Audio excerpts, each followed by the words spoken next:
In the name of the Father, and of the Son, and of the Holy Spirit. Amen. Thank you, loving God, Heavenly Father.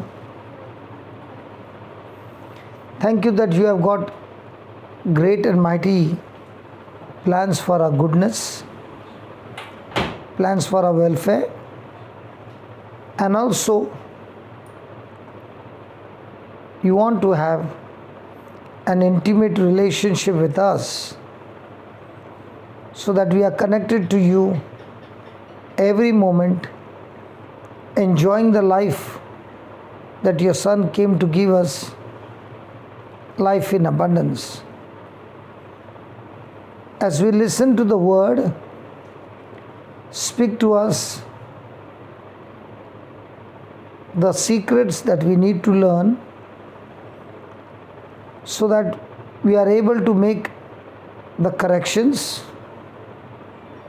and these corrections will not only help us to get our freedom, but this correction will be for the lifetime, teaching us to walk in the ways that are pleasing in your sight.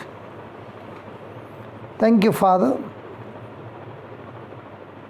for making this preaching and teaching absolutely easy to understand, because it's not by our might, but by learning the right system that we can change anything in the physical by using your word, which is spiritual.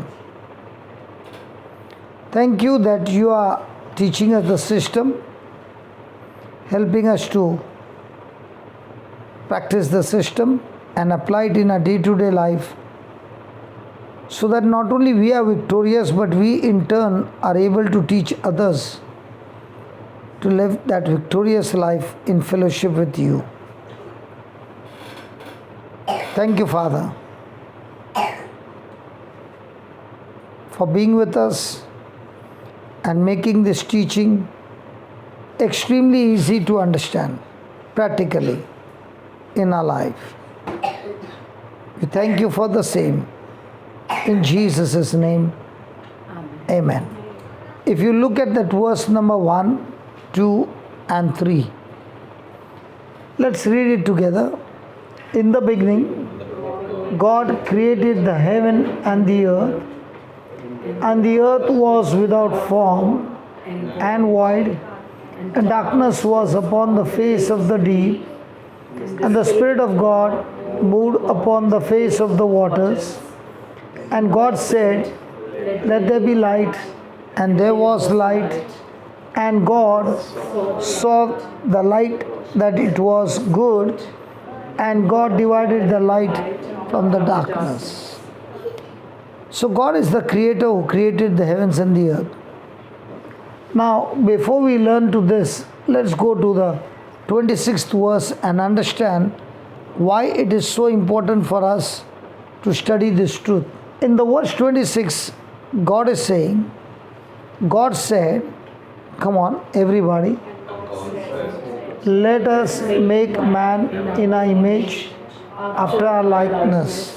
Now did he say let us? And you see again in the second line there is let them. So there is let us and let them. Let us is God the Father, God the Son, and God the Holy Spirit working together.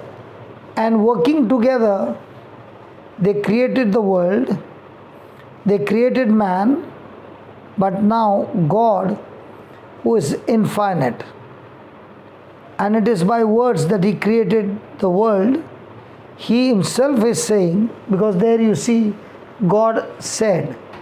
He said two things. First, let us make man. Two, let man, that is them, man and a woman, have dominion.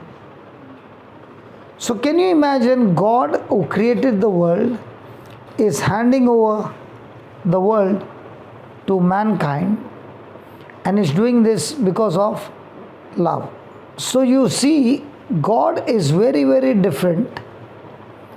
What He has, He gives it to man, but He does not use the word let us and them, or let us have dominion, but He cancels us and says let them. So the moment He said those words are active, and now God is saying, with His own choice, with His own free will, is saying, I have no more authority on this earth. I give my authority and dominion to man. So whatever has to happen on earth, the authority is with man. So even if a child is in trouble, okay, God cannot interfere in man's affairs unless man opens his mouth and asks God for help. And asking God for help is prayer. So prayer, in other words, would be man issuing license to God and saying, I cannot handle this case. It is beyond my ability. So I want you to please come and help me and set things right. So when man says that, now God can take over and interfere in our lives. So that is why nowhere in the Bible is recorded that man did anything supernatural without speaking words. And the reason for speaking words is man comes from the class of God. No other creature comes from the class of God, not even the angels. So for us, God has given the most supreme power and the tool to deal with anything that comes against you is using words.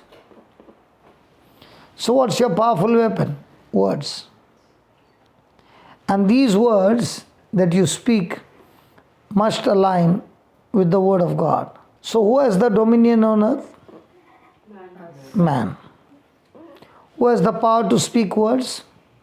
Man. You don't speak words? Yes. So because we are created in the likeness and image of God, we speak words like God speaks word. So if God created the heavens and the earth by word, we take God's word and we speak it out of our mouth. Does it become my words or is it still God's word? It is still God's word. Very good. Absolutely right. Praise God. So in a day, do we teach children to speak God's word or any words? Really? Mom teaches you to speak God's word? Yeah, Mom? Yeah. So what God's words do you teach?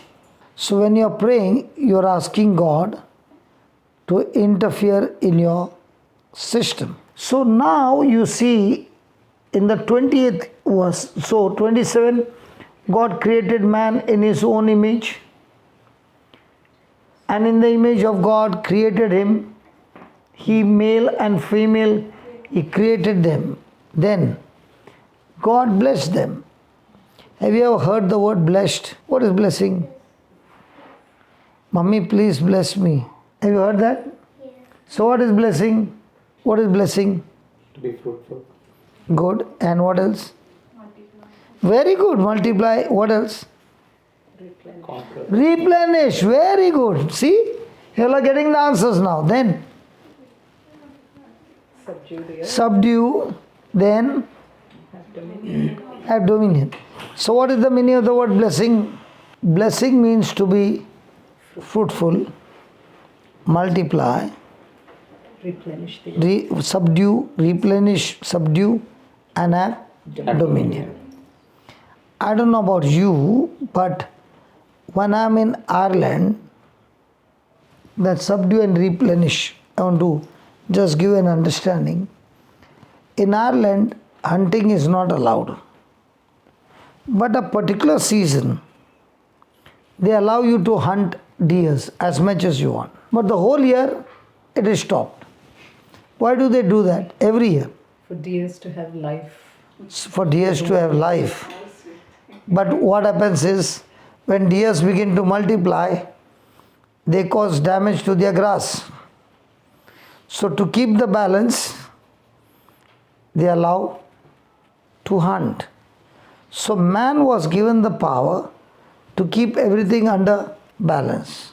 So blessing means to be fruitful, multiply, replenish, subdue, and have dominion. So blessing is the force or the root by which you get all this fruit.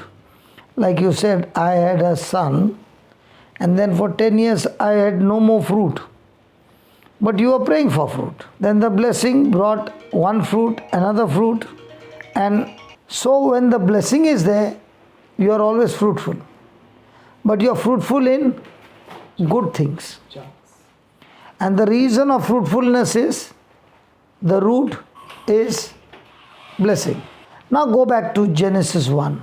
Now we are going to study is, whatever is there in your physical life, a problem, health problem, marriage problem, children problem, any kind of problem. I want this problem to get out of my life and replace with solution to that problem. I believe you all came from India. You also? Okay. And I'm so sure you all came by flight. And you also know in school that everything is under the law of gravity. Does your dada make the car fly? Thank God. But the plane that you came, did it fly? How come your car cannot fly and the plane can fly with 300 passengers, plus cargo, plus luggage, plus the plane's heavy weight? Did your plane fly, or did you all come by car? Fly. So how does a plane fly? It goes above the gravity level, so that it can fly. So how does it go over the gravity level? It sucks the air and just it goes, pushes it forward, vacuums the air and goes forward. Okay. Have you ever seen a flight take off without a runway? Why should it come on a runway? To get the momentum. So, the pilot and you, when you sit on the flight, can you see the air outside? No. Can you see the air here? No. But is the air there? Yes. So if I put on the fan, will you feel the air? Yes. In the same way, the pilot cannot see the air. He brings the plane on the runway and he goes at a speed of 250 to 300 kilometers per hour. So the plane is moving, all things are stationary. At that speed, that air becomes like a storm. When they show you a video of a cyclone, there the air is moving, all things are stationary, but the air that is moving is uprooting the trees, the buildings and everything. Have you noticed that? So the same kind of system works on the runway, where the gravity is supposed to pull down, but because the engines are going at that speed and the wings, the pressure is built on the wings, it lifts the plane up. Let's say the pilot goes at 100 speed. Will the plane ever fly? So that runway is kilometers. But at that speed, it is over within few seconds. Are you following? And when the pilot has come on the runway, does he need to believe that the plane will take off? Or he goes on the feeling? He is believing on the gadgets. and he looks at the speed and everything, and he starts accelerating. In the same way, what God is going to teach us now is there's a force of darkness and there's a force of light. Darkness is designed to come against you and destroy you. But darkness will not have authority over you if you follow the system, just as gravity has no power over thrust and lift. But thrust goes at a higher speed and it challenges gravity and takes off. But does that mean the gravity has been cut off? No. Gravity is continuously working, but the engines are firing at a bigger force than the gravity. Does the pilot still use the gravity? Yes. He begins to lower down the speed, and the same plane which was flying high is slowly coming down and landing. So in the same way in our life, there is gravity, like gravity, a force that is going to pull you down, a force that is going to make you sick, a force that is going to bring destruction, poverty, curse. All this is a force on the opposite side, and it is designed to destroy you. Now the battle is, am I going to take charge of it and fight it back using God's law, so that that sickness which is challenging me, or that problem which is challenging me, I can terminate it and replace with good things. And we'll see today, before we open the door and go out, we'll see some of the things which you are going through, your children are going through. We will be able to destroy it and replace with good things by learning the system. Is it a good thing? Yes. Yes. So now watch there in the verse 1. In the beginning, God created the heaven and the earth. How did He create? Look at the verse 2. The earth was without form and void, and darkness was upon the face of the deep. So when you look at verse number 2, is it giving you good news or bad news? Bad news. So when God is facing a bad news, can you see Him sitting and crying? Is it visible to God? Yes. Is it physical? Yes. Yes. Now, is the good news in verse number 2 there that the Spirit of God was moving over the waters? Yes. So the good news is, even though there is a bad news physical, the good news is the Spirit of God is right there, ready to move into action. But in verse number 2, can you see anything changing? There is no change in the physical. But look at verse number 3. Look there at verse number 3. What is the first thing that God does that He wants to change darkness into light? Speaks. He speaks. Do you also speak? Yes. Yes. Do we speak words? Yes. Yes. When God spoke words, did He speak words about darkness? No. No. What did He speak? Let there be light. Now here's a glass. Is it containing some substance in it?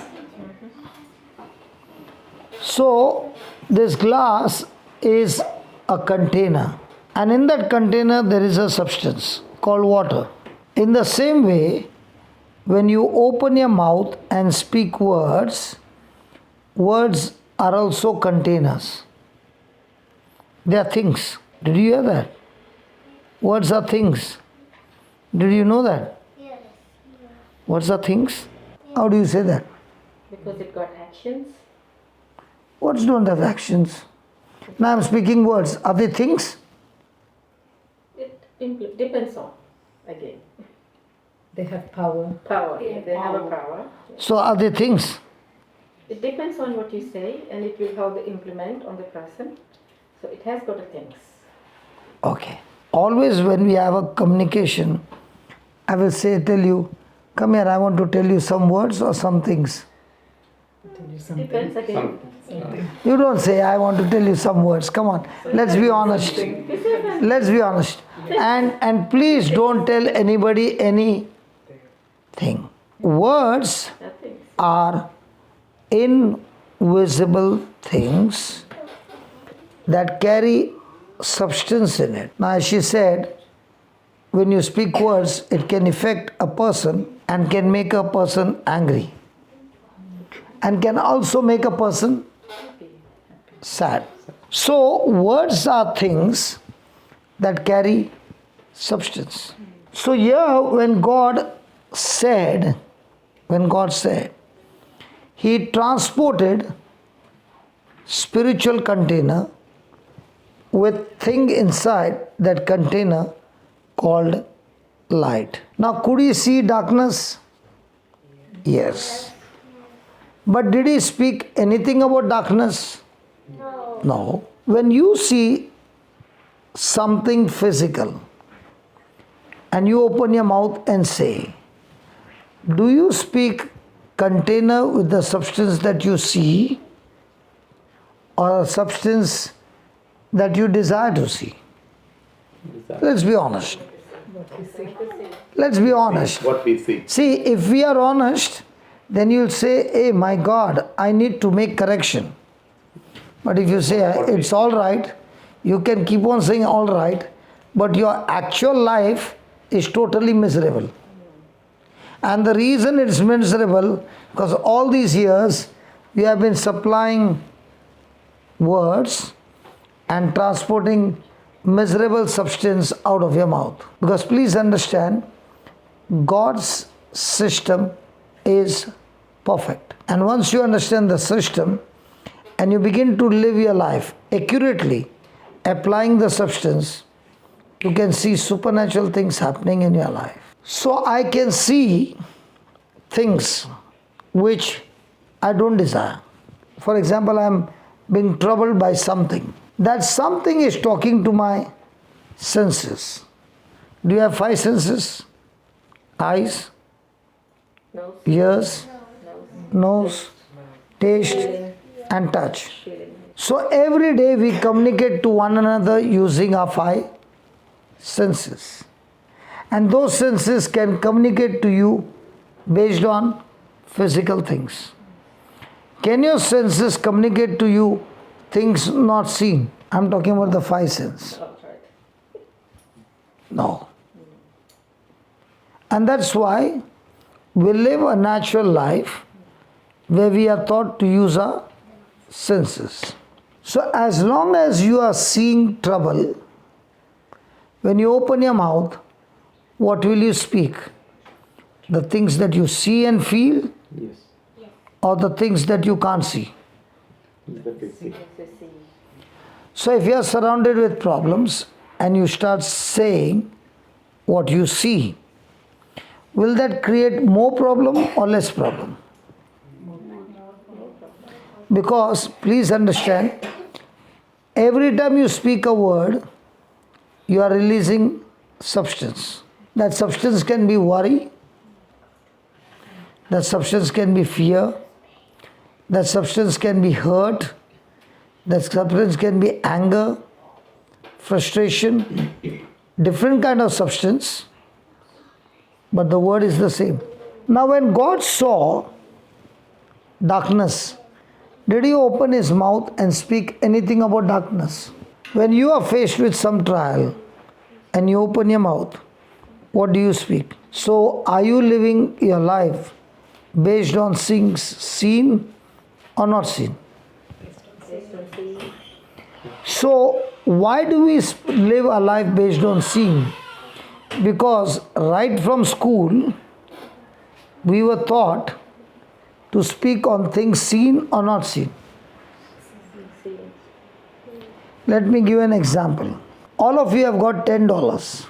Yes. and you saw a poor man hungry, and you were moved with compassion. Out of the $10, you spend $7. How many dollars will you have? $3. You are the most confident man. So now, did he speak $3? Yes. What do you say? You also agreed with $3? I thought you would not agree. Okay. Now, all that you said was based on senses. Can you see those $3? Yes. Can you touch them? Yes. Can you feel them? Yes. Now, the challenge is, are you going to speak what you see or what you desire to see? And if I want to desire to see, I must have the promises of God. When I have the promise of God, and based on that promise, when I start believing, now that believing is called as faith. Okay, let me put an example. Brother, can you see your wife? Really? She is physical? Yes.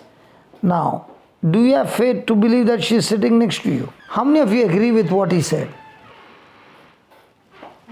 Brother is asking, do you need faith? Is that your question? Do you have faith to believe that she is sitting next to you? Yes, I have that. She's physical, like physically. Because I see her. There. I'm asking, do you have faith to believe that she is sitting next to you? Yes, because you can Yes. see. So when you speak about faith, it's never about things seen. So do you need faith to believe that she's sitting? No, I can see her, I can touch her. I know she's there. But do you have the faith that somebody is sitting between the two of you? Not physically. Not physically. I said, do you have the faith? So when I said faith, is it about physical or spiritual? Spiritual. Did you get that? I don't need faith to believe which is physical. But I do need faith to believe spiritual. Which one is more powerful? Spiritual. So has God promised you that He has given His angels charge over you? Yes. Can you see them? Can you trust them? Can you believe them? Now tell me honest. Give me an honest question. Yeah, I believe 100%. 100%. Okay. When you are in the car alone, don't you listen to that lady in your car? Don't tell lies. Now, even if your wife is at the side and that lady says, take a right turn, whom do you believe? I believe that lady. Have you seen her? Have you ever touched her? Felt her? Hugged her? Then how come you can believe her? It's a program. It's a program. In the same way, this is the program of heaven, and the challenge is, are you going to believe this program or what your senses are saying? So when I asked you, you have got $10 and you spent $7, you said 3. Which program did you believe? Physical program. What about this program? Give me Luke 6:38. Once you understand this software, you will kill that sickness, and the same doctors who said to you about your baby will be amazed and they'll say, can you tell me how did you do that? Because now your operating system is no longer sense knowledge. Your operating system has moved from sense knowledge to word knowledge. Yeah, everybody can see that. Luke, see, I'm not here to teach you some luck game or a fluke game. How many of you drive your car on the luck game? Never get home. Do you practice to shift the gears correctly? Steering control, brake control, clutch, Yes. accelerator, all of them synchronized together? Or do you operate by luck? Do you need to learn the skills? Yes. Now look at the software of heaven. What does he say? 6:38. Give and it shall be given unto you. Pause. What's the first word? Give. So in mathematics that we learned, when you have give, is it subtraction or multiplication. But in the kingdom of heaven, what it is? It's not addition, it's multiplication. Sorry, I did not see it as addition. I saw multiplication. So give and it shall be given. What about a person who does not give? It will not be given. So if you want love, what should you do? Give it. You should love. Give love. If you want kindness, Be kind. mercy, money. Really? Do we practice that? If a person believes this software, can the person ever be broken? But do we really believe? I'm not talking that you give the money, I'm not talking to that you give money to the shopkeeper where you bought the clothes for $5,000. You'll have to give in exchange. I'm talking about you giving where you have not bought, but you're giving to solve somebody's problem. So are we mostly the givers or the takers? Take us. So are you believing the seen or the unseen? So will you ever operate in the supernatural? See, sitting here I can give you all the oral exams. But just because you gave the oral exam right, does that mean your life will be right? Many people can give you good answers in the church. When the door opens, then comes the exam. Are they willing to pass the exam? So we are Christians, Christ-like, imitating Christ and His teaching, but do we practice it? And that is the real test for all of us, that God has given us His word, He has given us His promise. Do we use His promise or do we use our emotions? In between is more dangerous. Have you ever tried to cross the road by standing in between? No. Try. You might dodge one car. Second fellow will take you anyway. Don't ever try to be in the middle of the road. Either you be this side or that side. But don't get into the middle of the road. And if you are in Dubai in Sheikh Zayed Road, there are 8 lanes, one way, going at 120. Anybody dare cross the road? Land in heaven.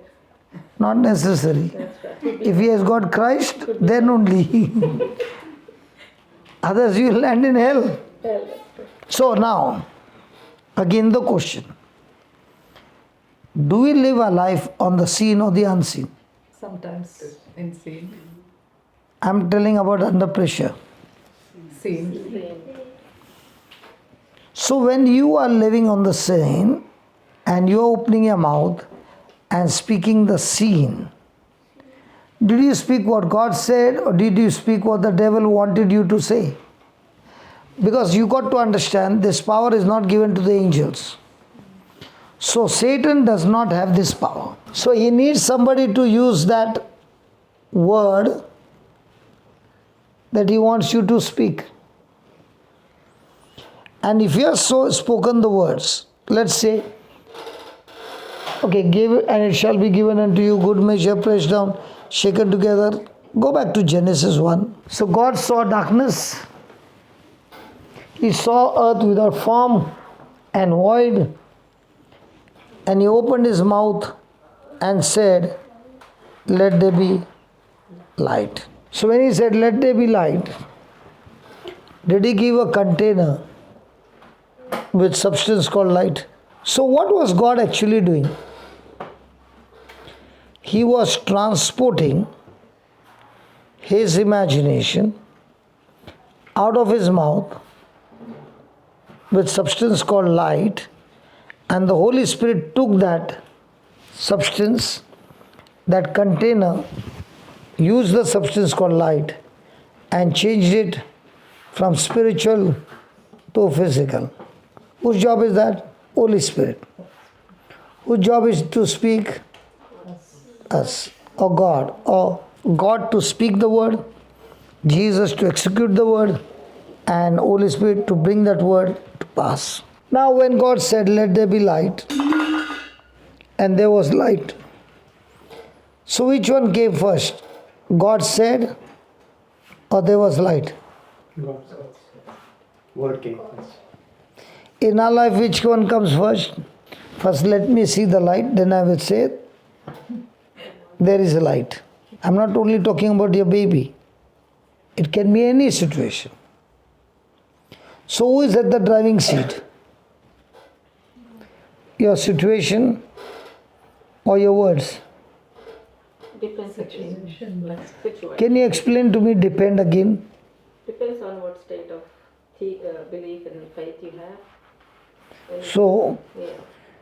whatever you have, can you explain to me? Depends on.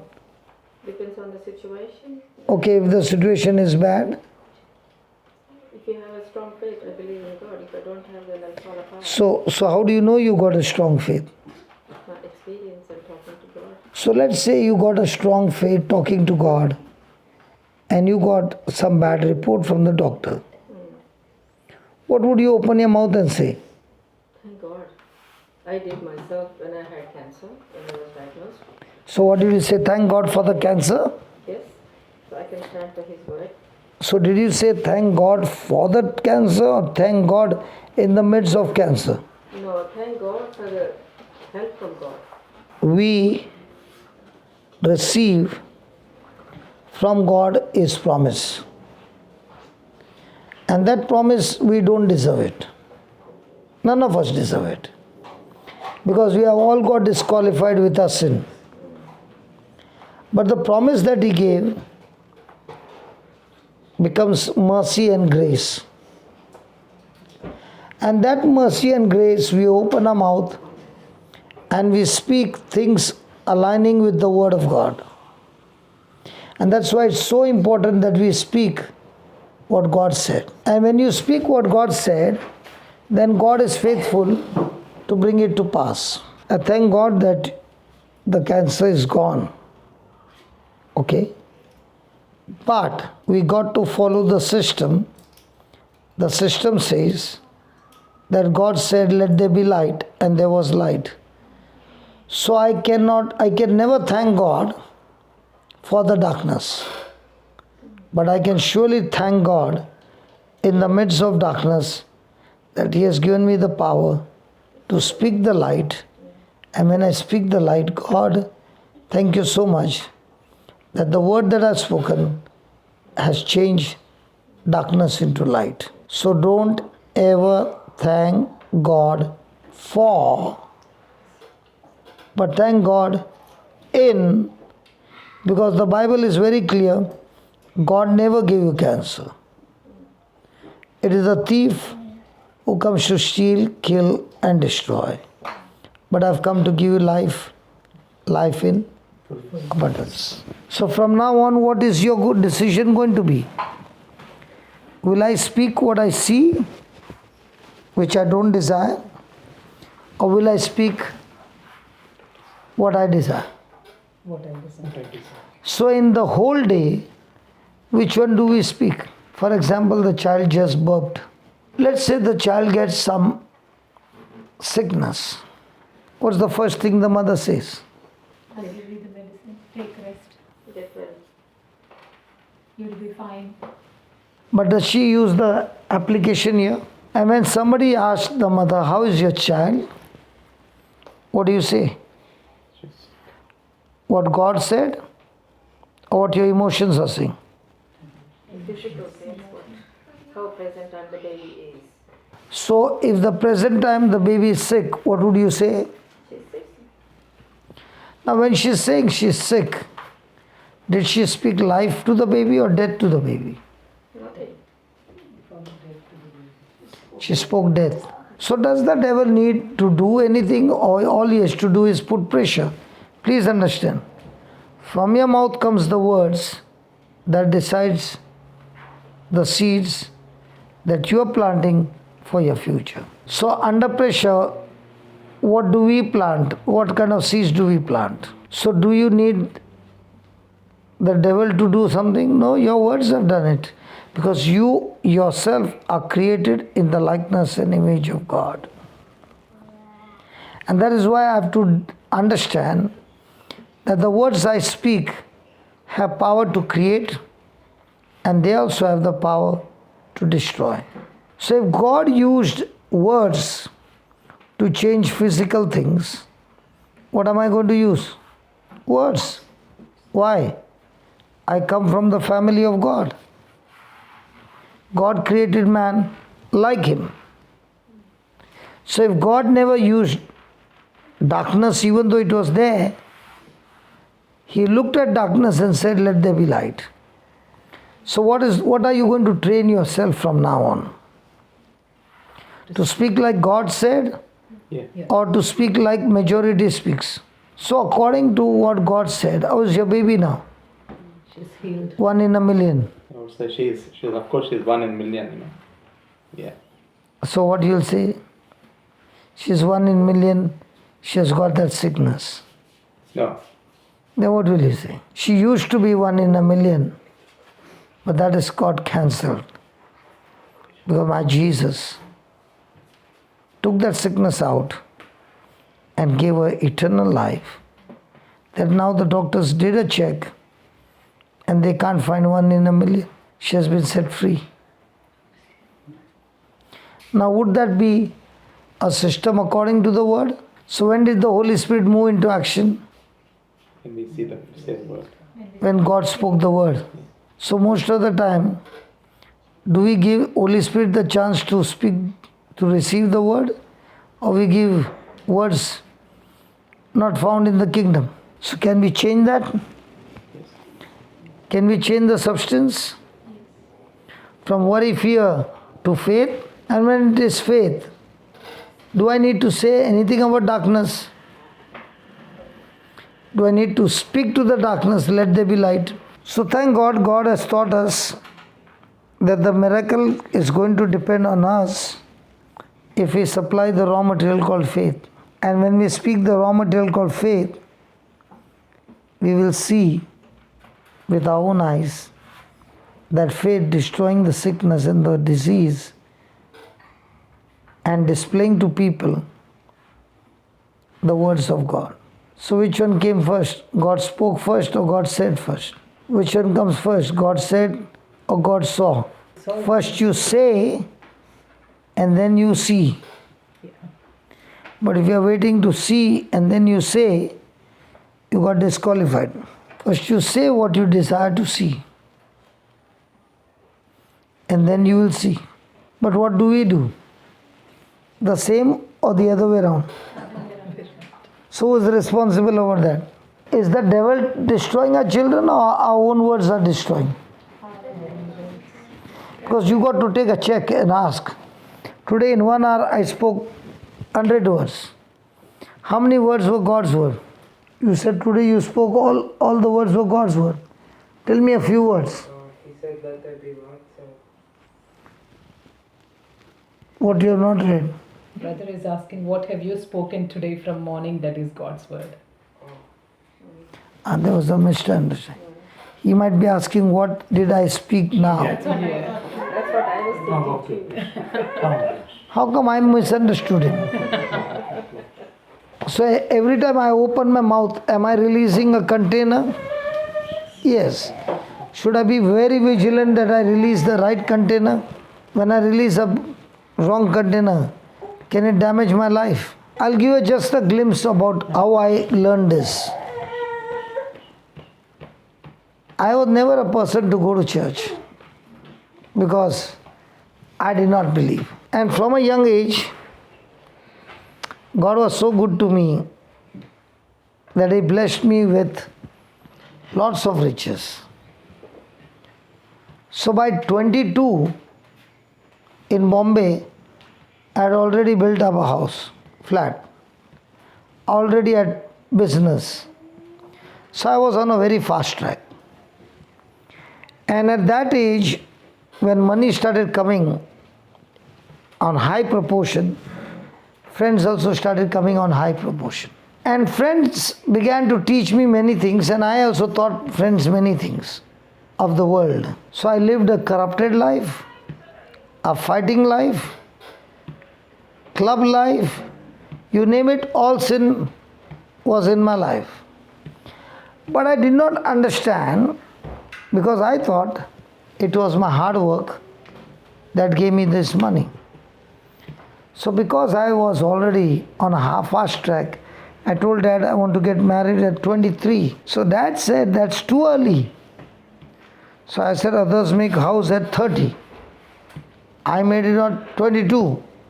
If I'm on the fast track, I deserve to be on the fast track. So I got married at 24. And life began to grow.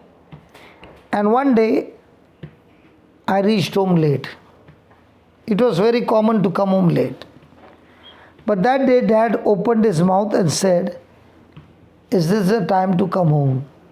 I was staying with my dad. So I looked at him and I said, "What you earn in a day, in a month, I earn in a day. Do you think I need to stay here?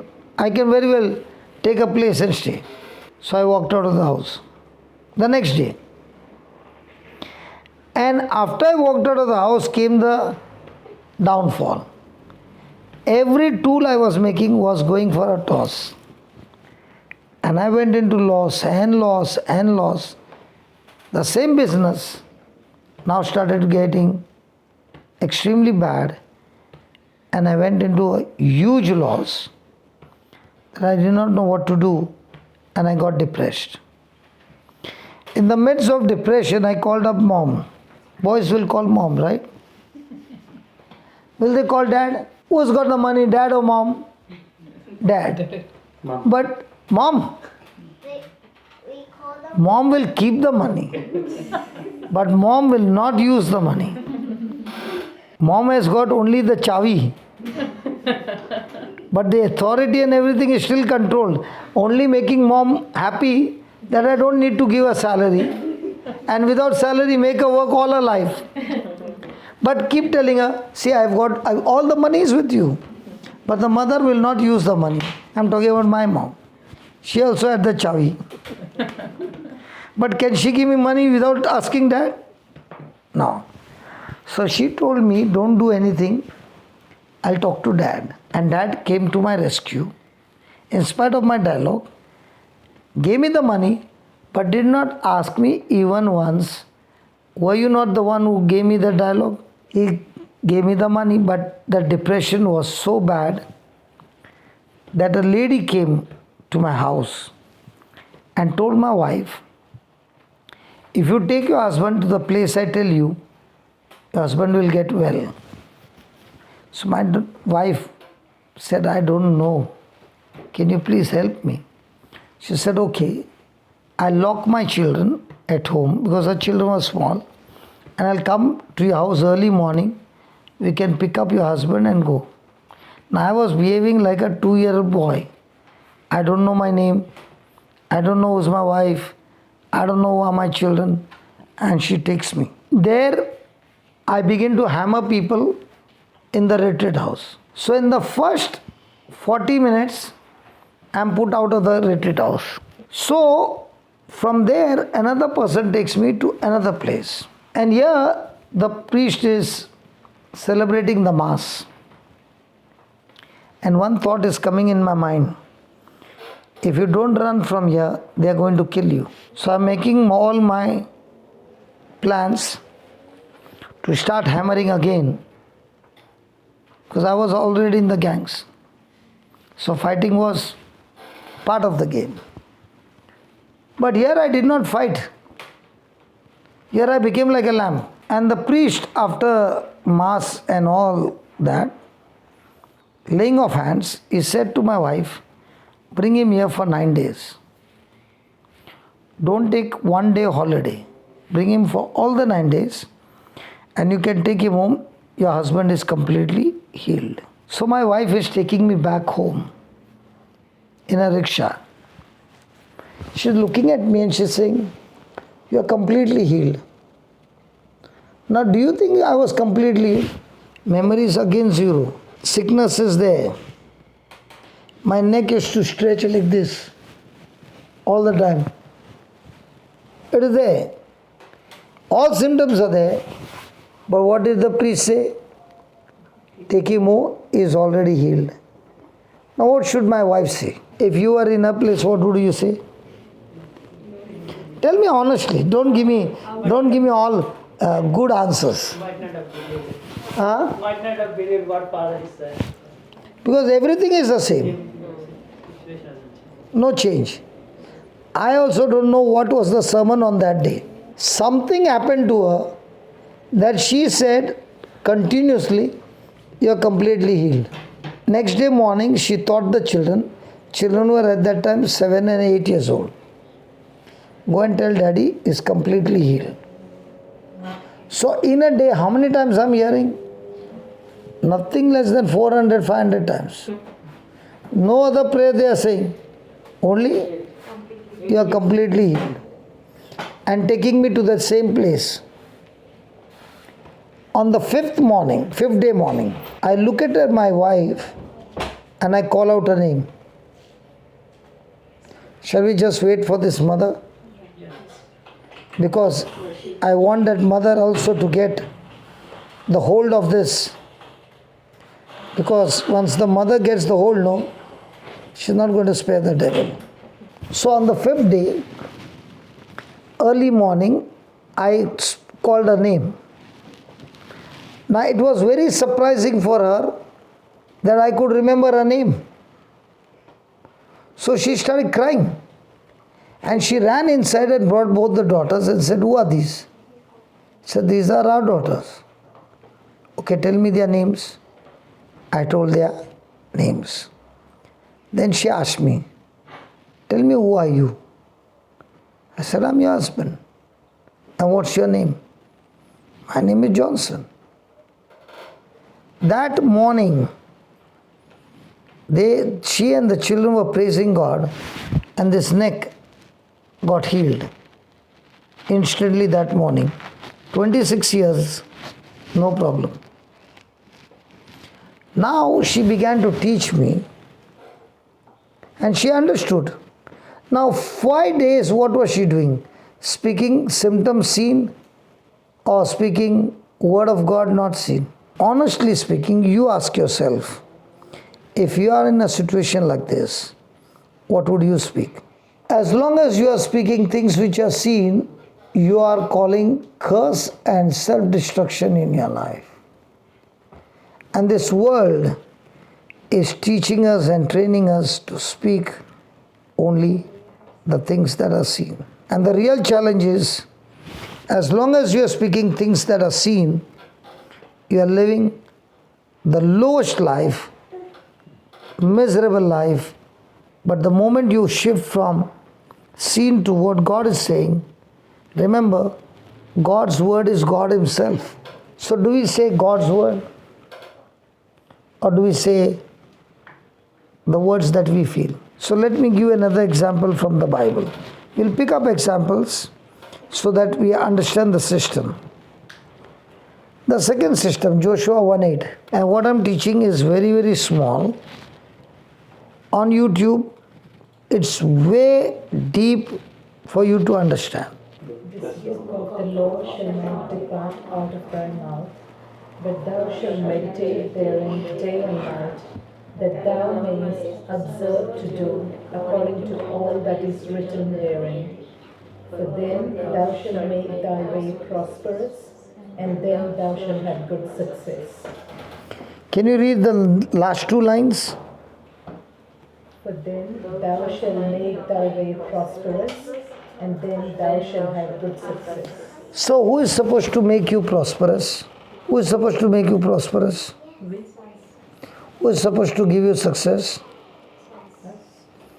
So all the time are we praying to God, God help me and make me prosperous and give me success? Is God supposed to do it or you are supposed to do it? And when it doesn't happen, are you getting annoyed? So Joshua is in a position that is totally in depression. Who? Joshua. Because his best friend Moses is dead. Secondly, he has to take this congregation to the promised land, fight against the giants, and distribute their inheritance to each tribe. That's an assignment. And he has to take the congregation for very good people. When they get angry, they pick up stones to kill their leader. Would you be comfortable with the congregation who are champions in complaining, murmuring, and grumbling? So, what must be the condition of Joshua? So, in a condition like this, God is giving Joshua secrets. What is the secret? First, whenever you open your mouth and you speak, let it be my words and not your words or situation words or any other word but my word. Do we pass this test? If I practice. How old are you? I won't tell my age, sorry. Because the world has told you the moment you tell your age, women become old. And the world has been teaching so many things, and people believe. At least you're 30. No way above 50. So in 50 years, how much did you train your mouth to speak God's word day and night? We are here not to point finger to anybody. I was the same psychiatric person, filled with fear, lost memory, marriage gone for a toss, everything gone for a toss. This system changed my life. I left my house on the May 8th. Today is what? October 6th. October 6th. June, July, August, September. This is the 5th month. Why should I travel from place to place without a single holiday, without demanding anything in return? Why should I do this job? I'm not on a salary. Neither will I take love offering. Then why should I do this? You know why? Because if that lady had not come to my house, I would not know what would have happened to me. I would have been in a mental hospital or by now dead. And what would be the condition of my wife and children? So every time the thought comes to me, that lady picked me up from home and took me to the house of God. Why not I go to people's home and teach what I learned and change people's future? Now when you told me about the baby, believe me, I'd come with a different topic.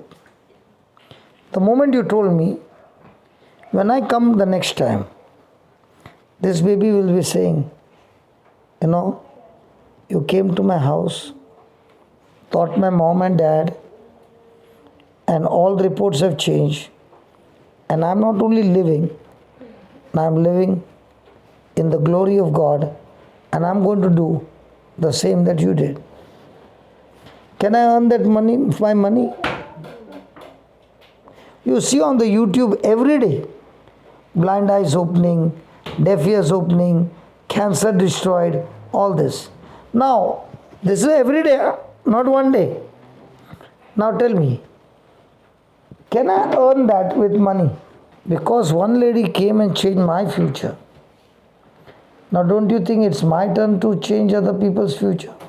I can live my life easily, retired life, aram se. But I will not be having that joy. So the first thing is, how much do I train my mouth to speak like God said, let there be light, in the midst of darkness.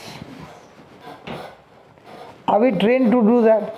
From the time I'm sitting here, no, you are looking right into my eye, so much attentive. And I want to tell you, if there is any issue in your health, any issue, first thing will kill that. You will be the first person, because you are so attentive and so teachable. That the first thing we'll see with our own eyes. Do I know you? Have you met before? In the meetings. Huh? I seen in the meeting in the different. Okay. Today when you came, did you come with any issues in your body? Any pain or something like that? Back. For how many years are you suffering? A good 5 to 10 years. Sir. He knows better. He's thing. Huh? He has that problem. He also has that problem. He has problem. He is the one who has He's the the one who is He's the having one the who's problem. having the problem. She doesn't have anything. Oh, yes, sir. No, not really. Okay. So let's play the game. You are going to speak and he will get healed. Good deal. I want to show you that what you are reading is for everybody. Not for a preacher only. For everyone. So the first thing is, do I need to train my tongue? Do we train our tongue? So today, can you start to first master your tongue and say, God, I never knew this, but from now on I repent and I'm going to use the tongue as your scripture says. So are we going to speak God's word or your words? I'm going to put something on the scripture, on the screen. But first you make that decision. Are you going to speak God's word or your word? Second, he says, you shall meditate on it day and night. Is it possible for a person to meditate on it day and night? Who will go to work? I asked the same question to God. Who will go to work? He said, go and ask the ladies, do they cook food with worry? Have you ever cooked? Meditate in the subconscious mind. Has ever any lady cooked food with worry?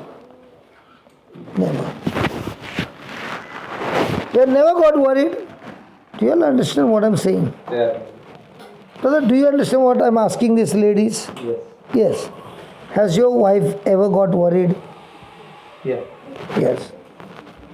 Now, if she's worried and she started cooking, does she switch off the gas? Or she keeps the gas open, on, and she's worrying and cooking? That happens even when she's not worried. Means? I didn't follow. Absent-minded. She forgets, probably. No. telling I do leave things on even when I'm not worried. Okay, whatever, but you complete the cooking, no? Yes. And then he's eating, no? And then he's talking all this. In that cooking, whatever you cooked, did he complete eating or he left it? Complete. That means it's tasty. It's tasty. Less choices. You speak, you'll get that only. Remember that. So a person can get worried and still, what he said, subconsciously continue to do the work. So is it not possible for a person to cook food and keep on thinking on the promises of God? If thinking negative, I can cook food. Thinking God's word will be supernatural cooking here. Only when you do these two things, you will be able to do the third thing. Otherwise, it's not possible. First, teach them how to speak God's word, that your ears begin to hear. When those words go into your ear, it will change your thinking. If I want to change my thinking, I need to speak God's word. And once my thinking is changed, then I don't have to bother. The change of words in my mouth, the change of words in my thinking will now give me the strength to do what the Lord said, so my action will change. But if somebody is trying to change the action without using the tongue, the process goes wrong. So how much do I need to change my thinking? A lot. So how much am I using my tongue? So now to change the physical situation of your back, do you need to use your tongue? So the tongue is saying, I got pain in my back. I can feel the symptoms. And it is from 5 to 10 years. And how bad it is? Now also, I know you feel it, but what is the situation? The disc is damaged? Yeah, disc here, I think Disc. in childhood, there's a fusing now the two joints. So the disc is damaged. So the gap is becoming less and the bones are having friction. So actually speaking, you need a surgery to put an artificial disc between the bones. Isn't that wonderful?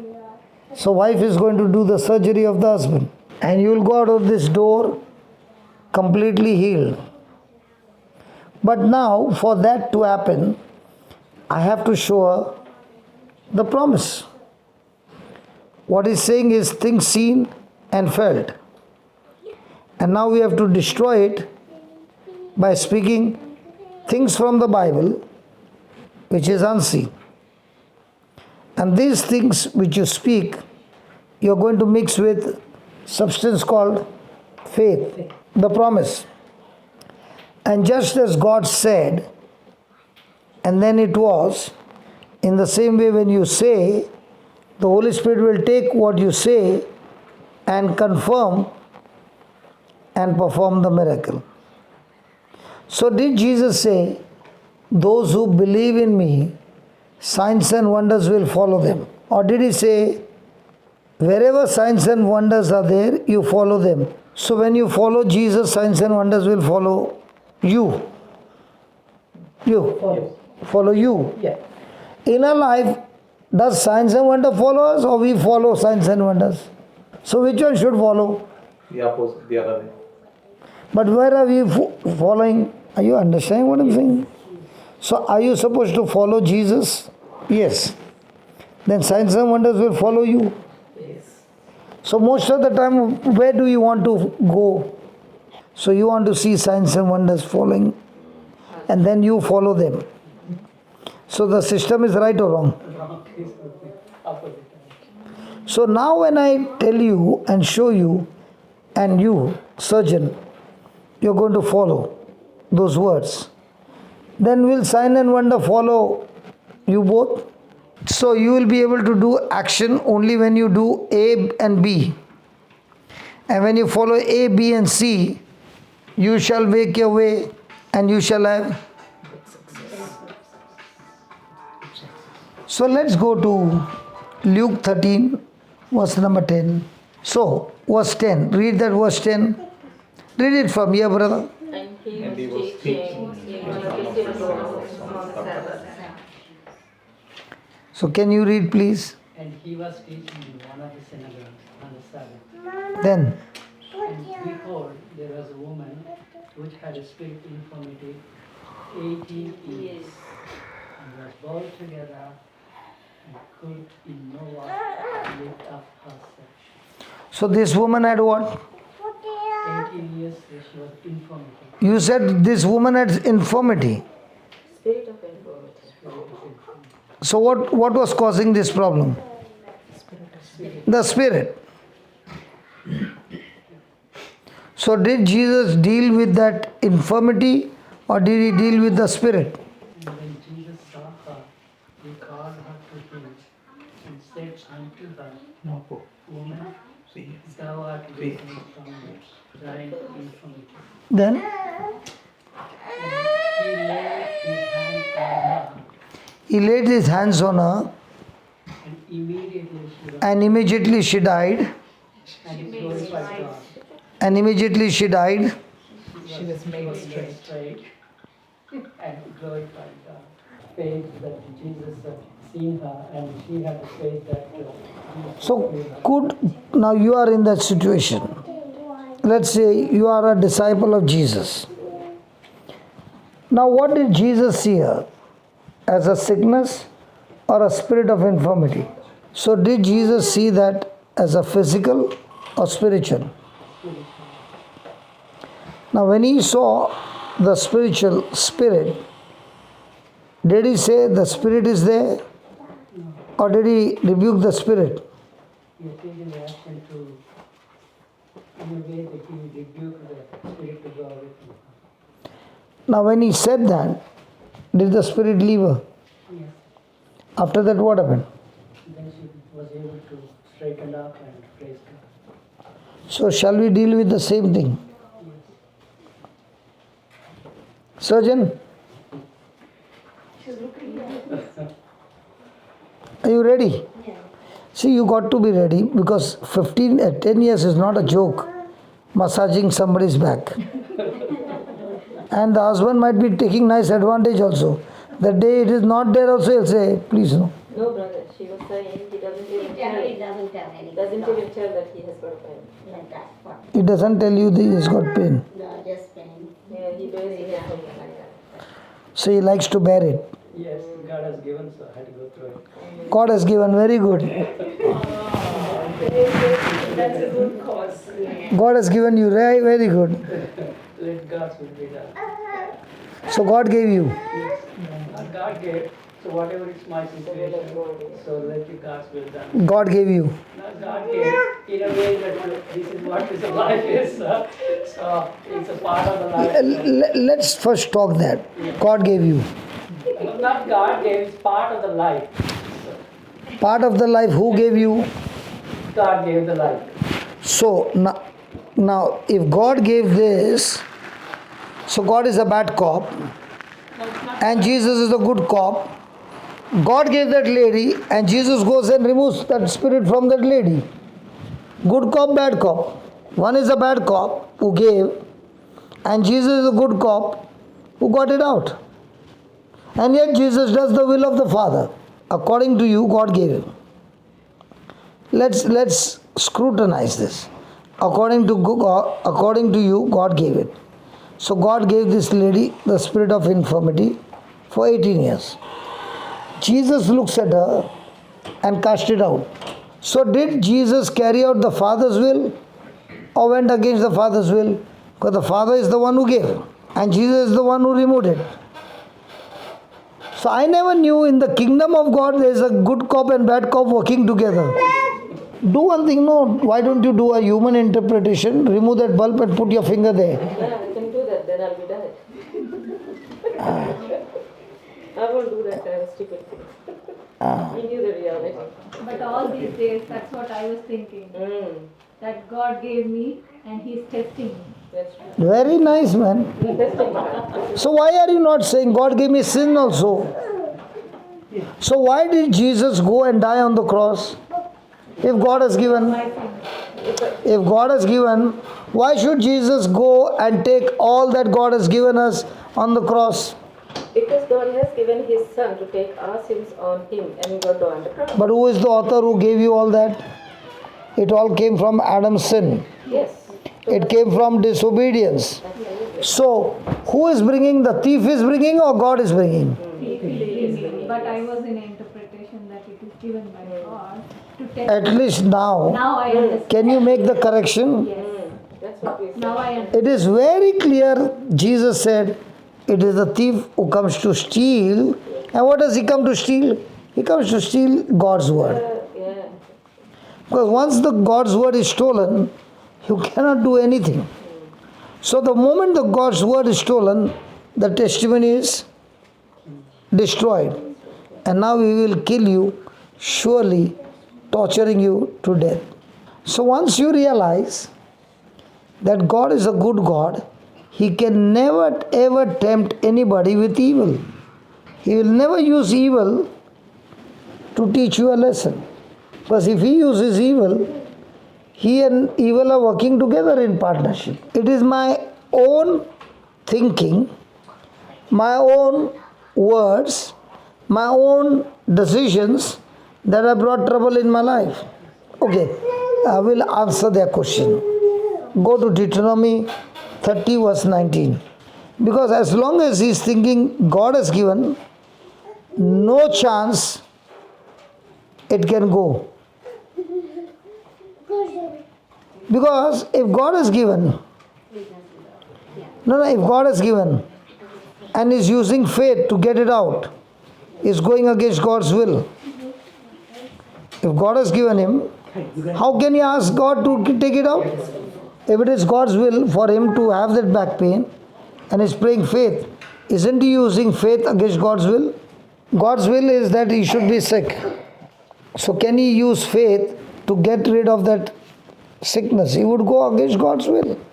If God gave sickness, then when was it that it is recorded Jesus also had some sickness? If God gave sickness, when is it recorded in the Garden of Eden Adam had sickness? It was only after disobedience all this came. Are you following? Yes. So, sickness and all these things come because of our fallen nature or because we are before the fall. Fallen nature. So, fallen nature, so did it come from God or did it come from darkness? So, did God create hell for man or man by his disobedience is ready to go to hell? God never created hell for man. He created hell for Satan. But when a person willingly wants Satan, he is saying, I reject heaven, I choose to go to hell. Yes, read that. Read it from here. I call heaven and earth as a witness for you. Then, To record this day against you. so God is saying, the witness for you is heaven and earth regarding what I am saying to you. Then, That I have set before you life and death, so God has set before you life and death, blessing and cursing. blessing and cursing. What do you choose? Death and No, there's death and life, blessing and cursing. Which one do you choose? from now on I should choose No, all these years, which one you choose? death.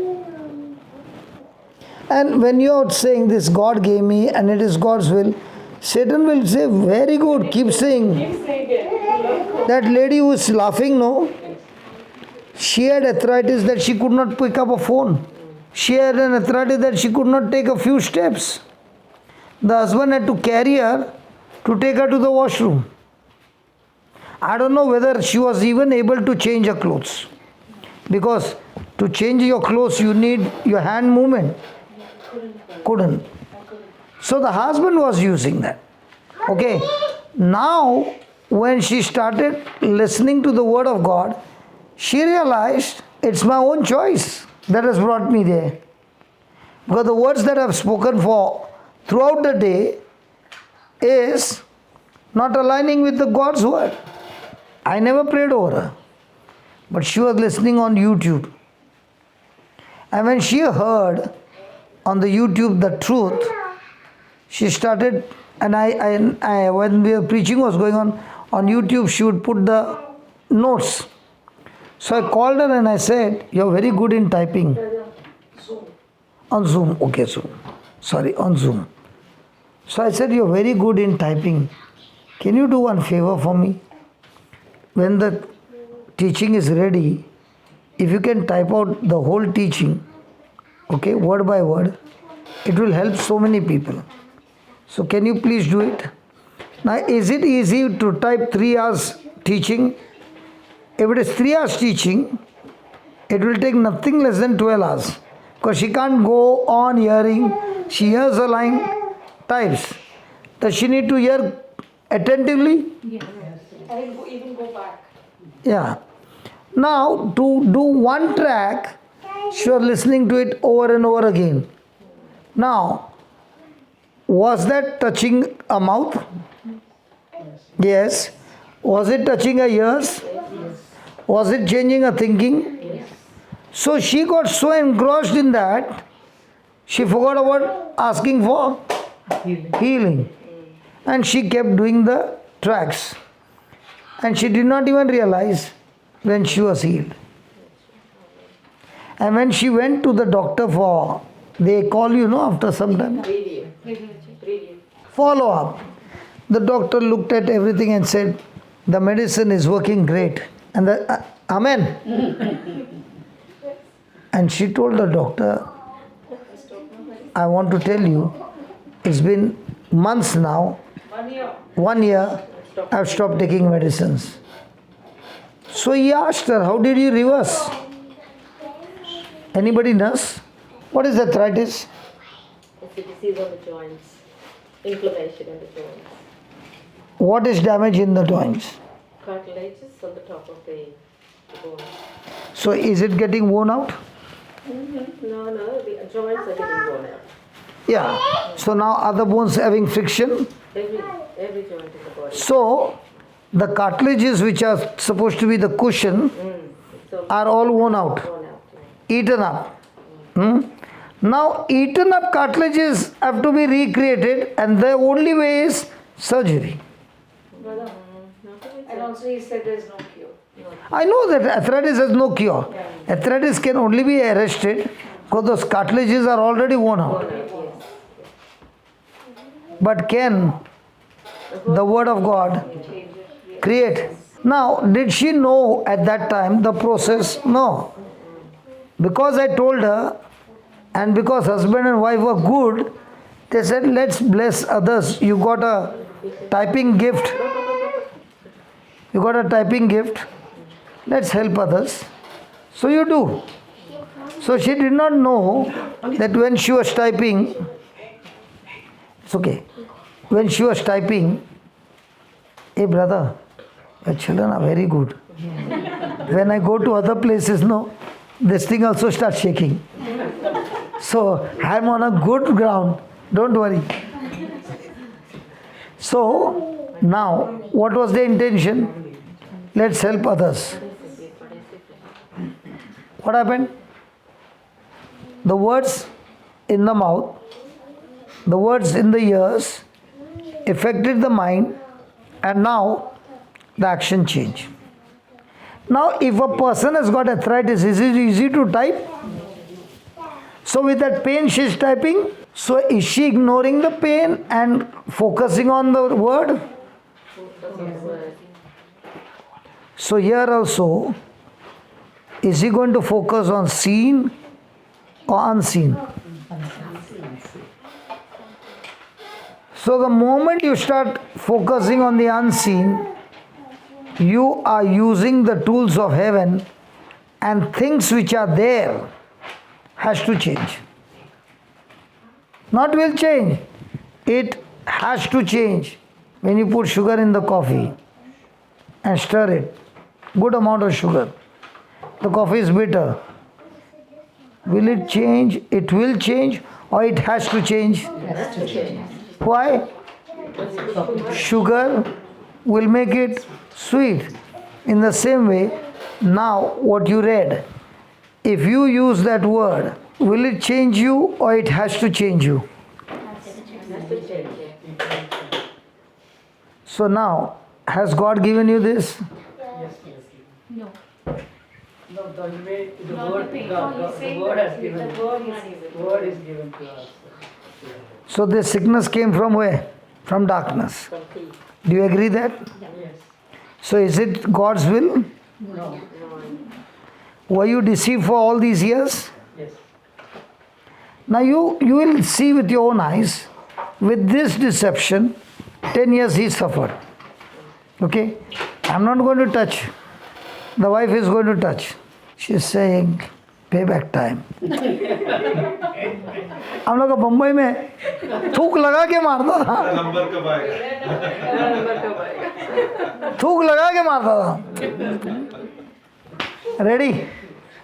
Just put that again. Luke 13:10. Jesus was teaching in one of the synagogue on the Sabbath. Behold, there was a woman which had a spirit of infirmity of 18 years, and she was bent, and in no wise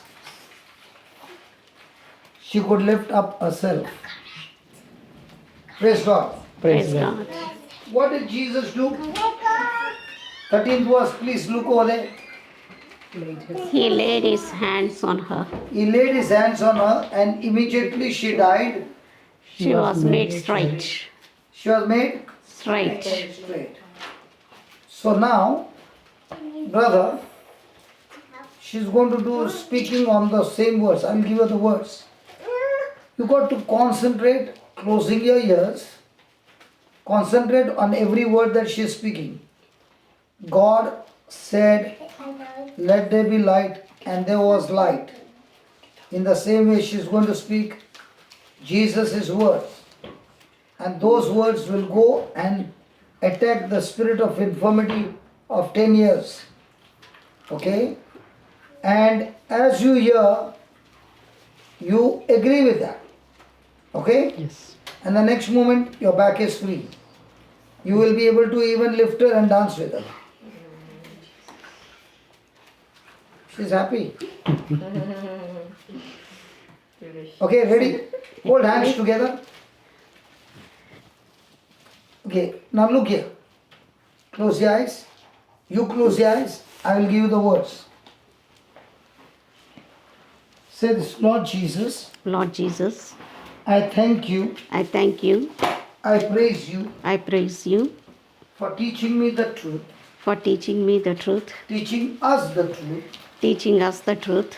All these years, All these years, my husband thought my husband thought it is the will of the Father, it is the will of the Father. and he has given this sickness He has given the sickness to build us up, to build us up, and it is his will. and it is His will. I also believe the lie, I also believe the lie. but today But today, your word your word has opened the eyes, opened the eyes, our eyes, and now and now, by faith by faith, I am speaking I am speaking every negative word every negative word I and my husband I and my husband spoke out out of our mouth. of our mouth. Lord Jesus, Lord Jesus, every one of those words every one of those words are destroyed from the root. are destroyed from the root. They have no more power They have no power to operate on my husband's body. to operate on my husband's body. Lord Jesus, Lord Jesus, the Bible says the Bible says this woman this woman was afflicted was afflicted by a spirit of infirmity. by the spirit of infirmity. In the same way, In the same way, I I take authority take authority over the spirit of infirmity, over the spirit of infirmity, and I speak and I speak to the spirit of infirmity, the spirit of infirmity, get out of my husband's body. get out of my husband's body. In the name of Jesus. In the name of Jesus, I thank you, Lord Jesus. I thank you, Lord Jesus. In your name, In your name, I speak to all the bones, to speak all the bones, get aligned, get aligned, go back to your rightful position. go back to the rightful positions. All the nerves be loosed, All the nerves will be loosed, cartilages, cartilages, tendons, tendons, ligaments. ligaments. I command you, I command you, be recreated, be recreated, be recreated, be recreated, and in the name of Jesus, and in the name of Jesus, I declare my husband is set free. my husband is set free. He is loosed He is loosed of his infirmity, of his infirmity, and his back is made straight. and his back is made straight. New disc, New disc, no more pain, no more pain. in Jesus' name. In Jesus' name, Amen. amen. Do this hard. The other leg, hard. Do it hard. Now bend and check whatever you could not do. Could do the things, but here is the one, but now is the pain there. no, there's no pain. I want you to try everything you can. There will be no pain. Try. Yeah. Do you want to punch his back and see?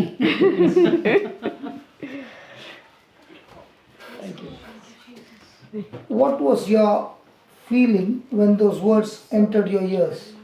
My feeling is I was a bit liberated. I got sweat, like sort of thing. So Sorry? I got a sweat like felt like I've been liberated. You felt sweat. Sweat and liberated. On your back. Not on the back, on my forehead, and the body felt like light, and it was sort of a liberation. And what did you feel now? That the words coming out of your mouth set your husband free. Can you just go and stand next to your husband? Yeah, tell me. I felt he has been healed. So can we make a small prayer? Yes. Because the Bible says, the same Father. Just put that. 2 Corinthians 1, 3 and 4.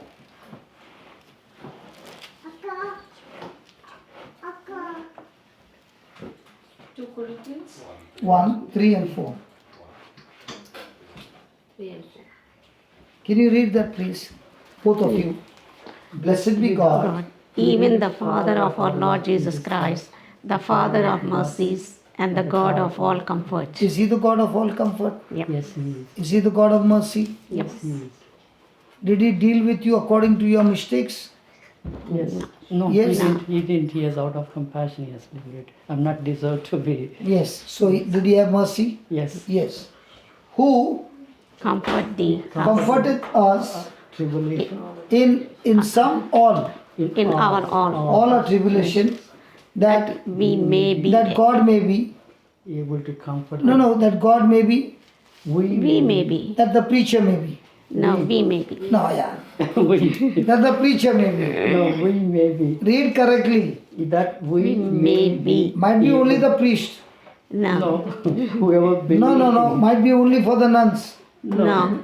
Whoever believes Whoever believes in him. So that we may be able to able comfort them to comfort some them which are in any trouble. which are in some trouble, not all trouble.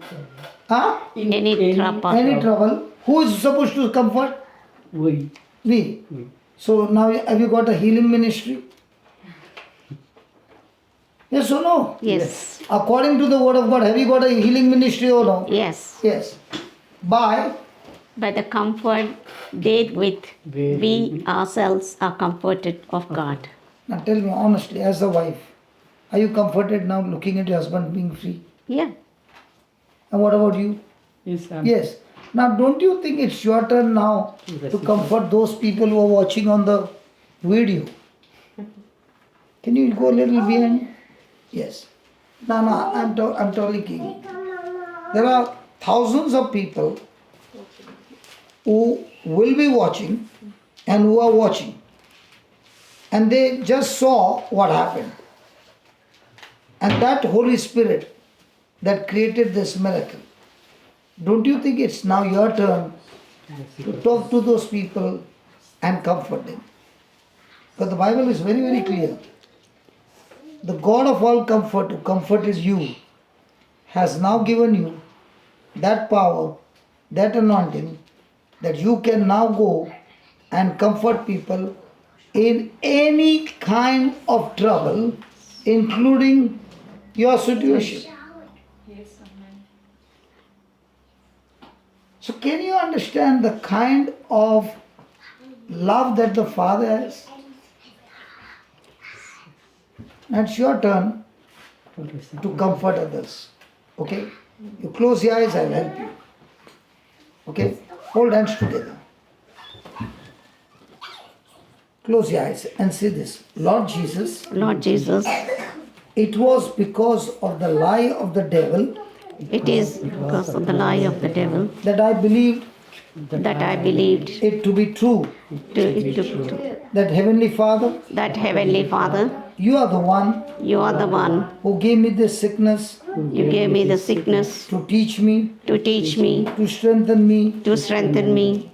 Lord Jesus, Lord Jesus, after hearing the truth, after hearing the truth, I realized I realized that you tempt no one that no one with evil. is evil. You are a good God, You are a good God. and only goodness comes from you. Only goodness comes from you. Thank you, Father, Thank you, Father, for your mercy, for your mercy, for your compassion, for your compassion, for all comfort. for all comfort. You are the God You are the God who comforts us, who comforts us, and you comforted me and you comforted me, and set me free and set me free of this 10 years of this 10 years affliction. The disc was worn out, disc was worn out, but you gave me but you gave me brand new disc.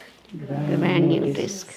You just performed You just performed creative miracle in my body. creative miracle in my body. Oh Heavenly Father, O Heavenly Father, I am speaking I am speaking to the one who is watching me right now. to the one who is watching right now. In the name of Jesus, In the name of Jesus, my friend, my friend, Jesus loves you. Jesus loves you. Jesus is the one Jesus is the one who paid that price for you who paid the price for you at Calvary. at Calvary. He is your substitute. He is your He substitute. is your representative. He is your He representative. took away your sins, He took over your sins, punishment of sins, punishment of sins, every sickness and disease every sickness and disease in his own body. in his own body. His body was wounded His body was wounded so that so that through those wounds through those wounds you are completely healed. you are completely The healed. same anointing The same anointing that gave me brand new disc that renews is the this. same anointing flowing into you right now. The same anointing is flowing into my In the name of Jesus, in the name of Jesus, comforting you comforting you in all your troubles, in all your troubles, in all your afflictions, in all your afflictions, and you are set free. and you are set free. I said, I say, you are set free are set free in Jesus' name. in Jesus' name. The glory of God The glory of God is upon you is upon you, and shining upon you. is shining upon you. I thank you, Lord, I thank you, Lord, that you took this infirmity, you took the infirmity, terminated it, terminated it, and turned it into and turned it into a glorious testimony, a glorious testimony, a testimony of great blessing. a testimony of great blessing. My friend, My friend, I declare I declare you are set free. you set free. You are loosed You are loosed in Jesus' name. in Jesus' name. Thank you, Jesus, Thank you, Jesus, for this creative miracle for creating a miracle in this person's life. in this person's life. Thank you, Father. Thank you, Father. Thank you, Jesus. Thank you, Jesus. Thank you, Holy Spirit. Thank you, Holy Spirit. In Jesus' name. In Jesus' name. Amen. Amen. Thank you. Thank you, brother.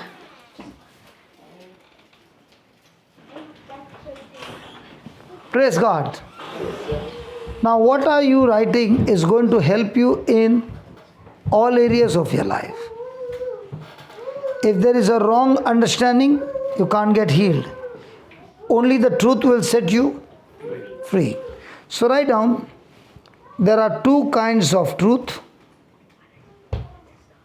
There are two kinds of truth that produce two kinds of faith.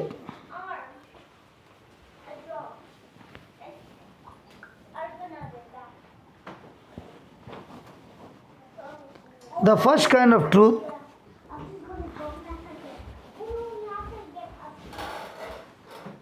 is truth that comes from God, that comes from God's word.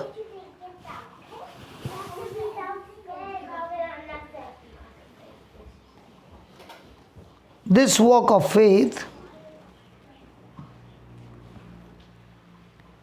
is based on the truth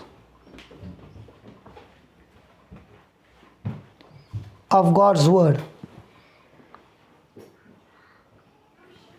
Next line in capital letters. Faith is a practical expression. Faith is a practical expression of your confidence in God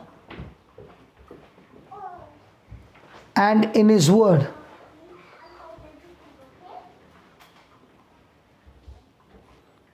No word, no faith. Now, what we experienced just now, did it take 2 hours to explain? Yes. Now, why was 2 hours spent? To understand. To understand it. So, what he was understanding, was it the truth, or was he deceived by the lies of the devil? And thank God that he opened his mouth and he spoke that it is God's will. And when he understood, he realized God's will is never for his children to be sick, because the sickness has been paid on the cross. But God's children has to go through suffering in dying to their flesh, which they have to kill every day to submit to God. So what is your suffering? My suffering is To die to yourself. Are we ready to die to self? And that is the birthright of every Christian, and the one who practices that is the one who is a real Christian. But God never asked you to suffer for sickness, because He already paid the price. Are you following? But what was he thinking? God has given me this so that I suffer, and it is God's will. Whatever Jesus finished on the cross has been paid in full. You don't need to add anything. He already declared, it is finished, and you are already set free. Now your battle is when the spirit of unbelief is deceiving you, are you willing to put to death that unbelief? Are you willing to stop that symptom that is talking to you and say, symptom, you can talk to me, but I choose to live on the word and not on the symptom. Now, having heard and seen what happened, has it changed your attitude? Mom, so are you going to be on word faith or sense knowledge faith? Praise God. The second one is the second kind of faith, the second kind of truth. The second kind of truth is sense knowledge truth, or truth based on my physical senses. Are these notes helping you to differentiate? So now when you are getting into the battle, is it going to be deceiving or is it going to be clear sign? So write down. Walking by my physical senses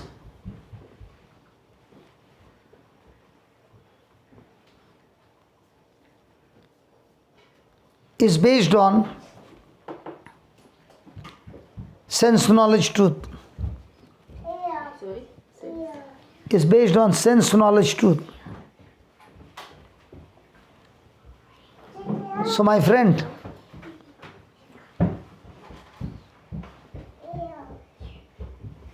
what's your name?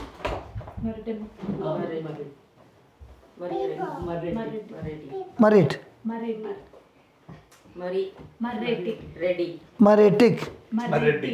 Mareti. Reddy. So that's what I'm Okay, now, has this notes which you are writing, what if tomorrow morning the symptom comes back?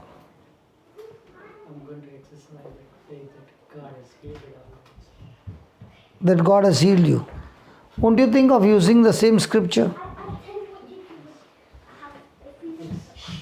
So did Jesus deal with that spirit? Yes. Yes.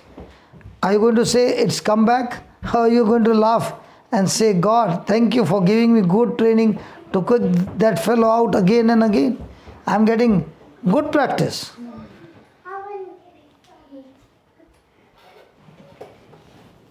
Praise God.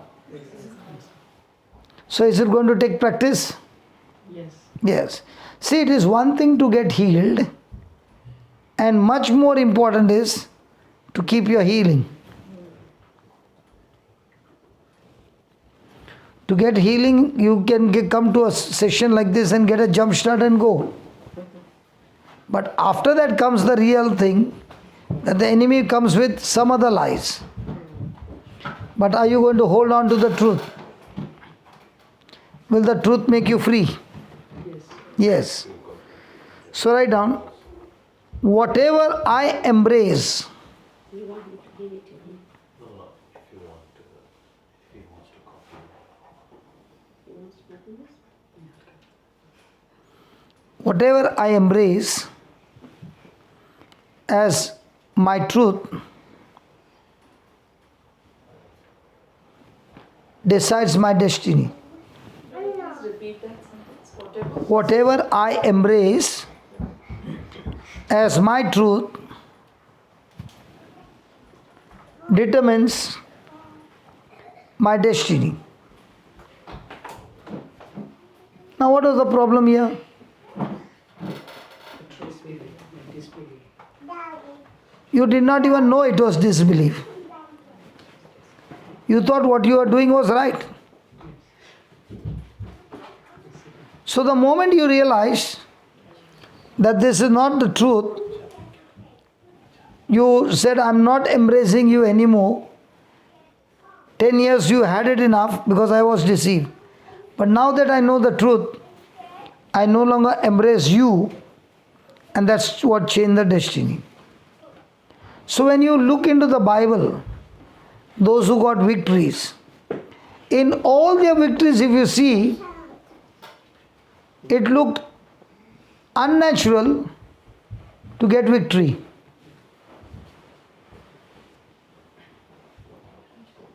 It was not at all common. But in all their battles, they made a decision to believe the seen or the unseen. Now, let's take an example. David fighting Goliath. What can he see? Goliath. What can he see? A giant. What can he see? He is way taller, way stronger, everything. But what is the unseen that David was seeing? God's deliverance. God's deliverance. He saw God's covenant. Deliverance. He saw God's covenant, and because of covenant, God has to show up. And that's why he addressed himself and he addressed the Philistine as two different. Philistine is uncircumcised, he is circumcised. And because he is circumcised, God, whom he cannot see, has to come into this battle, fight the battle for him, and give him the victory, because in circumcision I made my covenant with God that when I'm weak, he has to make me strong. And that's why when Paul was going through an affliction, he also said, I have a covenant with my God. And that's why I will boast of my weakness, because in my weakness, my God has to show up because of his covenant. So did Paul look at the weakness and get into fear, or he got into excitement? Because he's saying, when I'm weak, his grace has to make me strong because I'm in covenant with God. So did he speak the covenant language, or did he speak the human language? So all those heroes in the Bible, in Hebrews 11, you look at all of them. Did they speak the covenant language or the sense knowledge? Now which one do you speak? Really? You ask your wife. Do you think he is speaking covenant language or the doctor's language? From now. Yeah, I know you are a wife all the time, but I don't want you both to get deceived like he got deceived. Now when he says 1 in a million, is that God's language or the doctor's language? So do you need to shift delete that permanently? Because they can be also boasting. No child in the world has got what my child got. But that's highly poisonous. Why do you want to boast with poison? So do I need to remove the doctor's language and replace with God's language? Praise God. So write down, I have to decide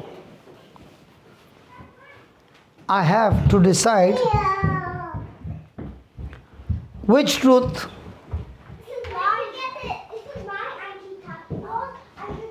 will govern my life.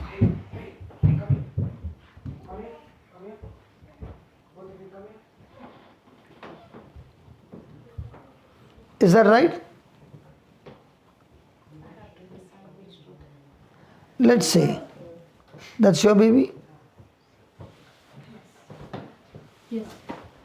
Let's say for some reason the baby got into fear. Some area, not all. And she comes home and she always says about that fear. What will you do?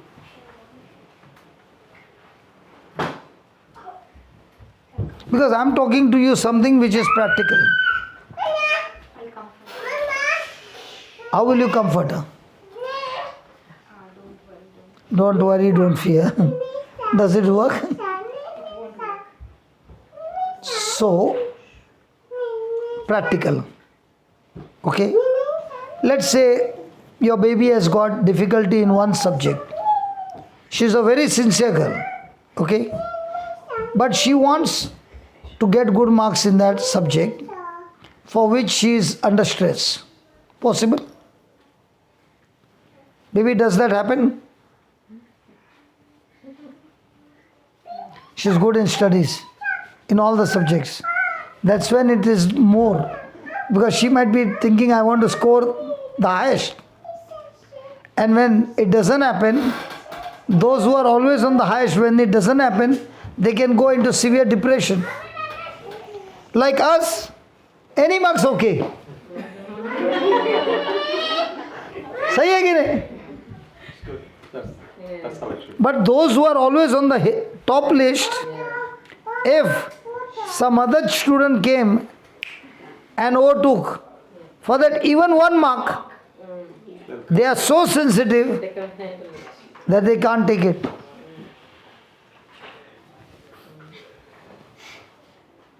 Regarding marks, we are not sensitive, we are hardened. But somebody will be sensitive. What about you?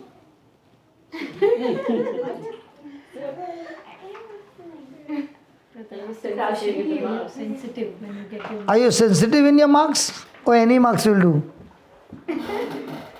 She is very particular. So, see, our time was different. When we would get 60, Beautiful. पेड़ा बट्टा था. मेरा बच्चे को 60 मिला, first class आया. Correct? Now, even if she gets 95, the mother will say, what happened to that 5? Competition is so much. So if the baby will ask the mother, how much did you score, mom? Mom will faint.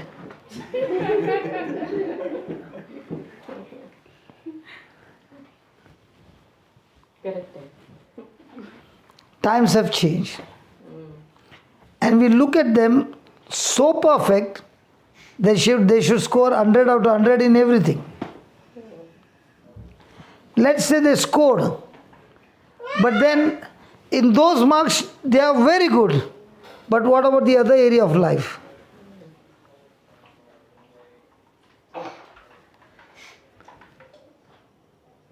In India there is a hospital called Nimans. Have you heard that? Nimans. in Bangalore. It is one of the top hospital for depression. And you will be surprised, in that hospital, who are there, All the scholars. Brainies. Because they can score marks like this. But if little ragging took place, that ragging has got them into that hospital, they are not even come out of their stress.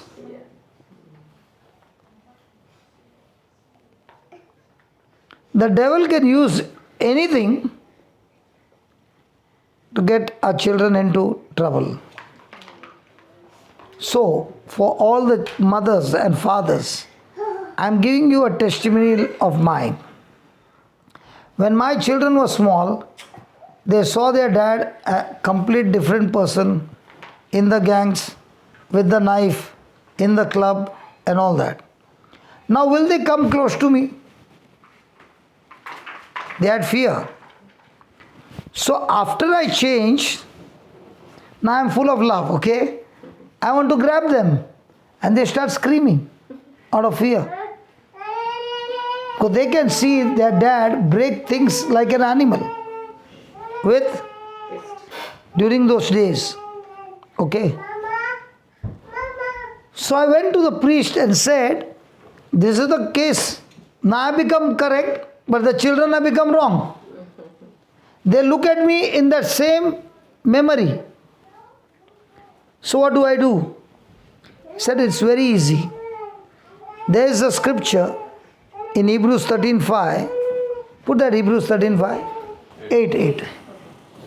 Jesus Christ, the same yesterday, today, and forever.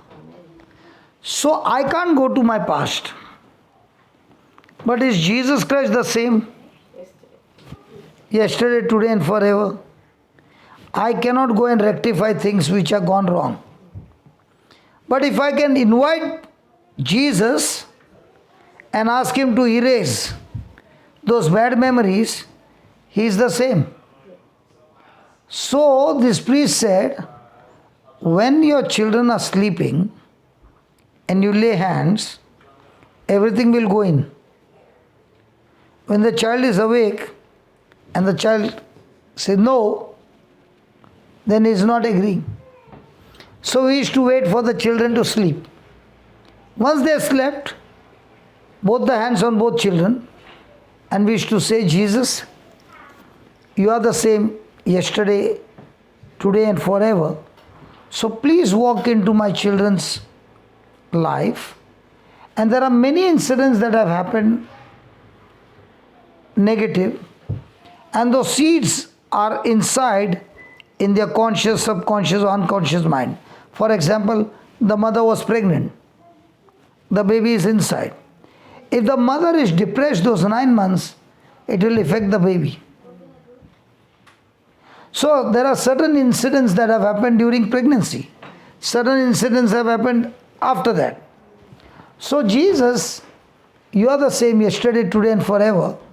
So we are laying hands and we are asking you to go through the test and destroy all those things that have become a stronghold in my child. And then we would pray in tongues. Now you are from Bombay, no? Anybody from Bombay?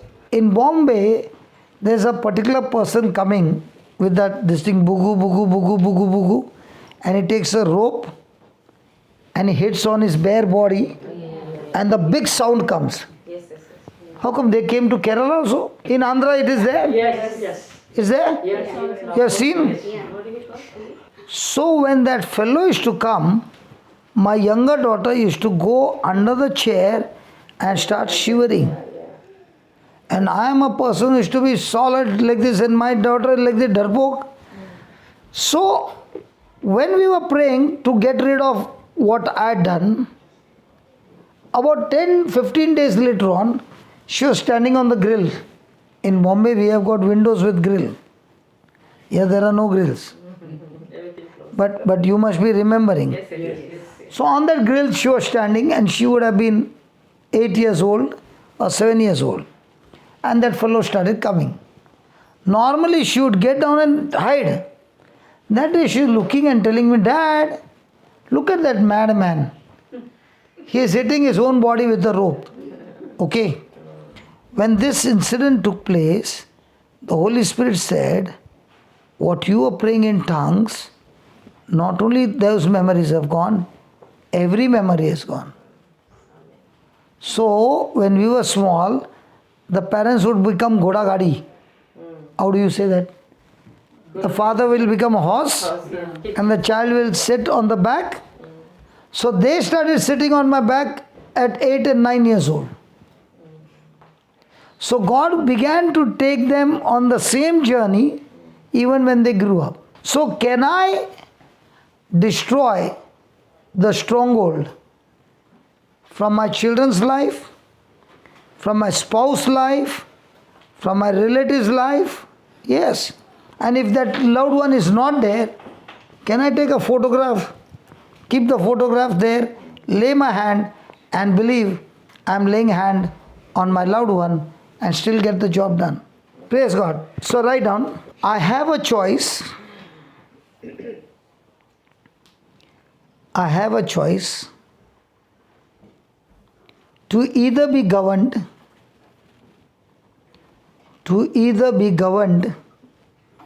by sense knowledge truth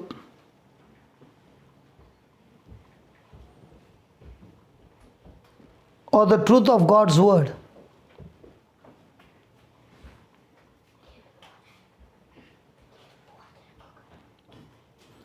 The decision to follow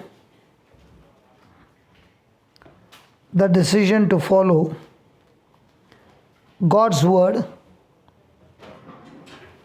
must be solidified before the battle.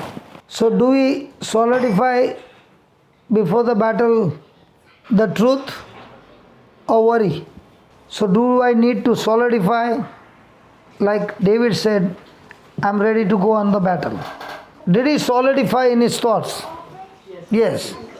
Now when Goliath came in front of him, did David run towards Goliath or Goliath was chasing David? Now did David say to Goliath, I'll cut off your head? Yes, he did. You are a child and you are not a match to me. And he said, So what did David say? David said, I'm coming in the name of my God. But did he say, I'll cut off your head? No. Just put that. 1 Samuel 17, I don't know which chapter it is. Let's see. This day will the Lord deliver you into my hand, and I'll smite you and take the head off from you. What a big fake, man. Is it not a fake? Never. Huh? God's word. Okay. I'll give you a sling and 5 stones. Show me how you are going to cut off the head. Did he go into a fight with a sling and 5 stones? We also go with God, brother. But tell me, what is in his hand? Can he cut off the head? So was he speaking things seen or unseen? What would we speak? So can we operate in the supernatural? By speaking the seen? Never.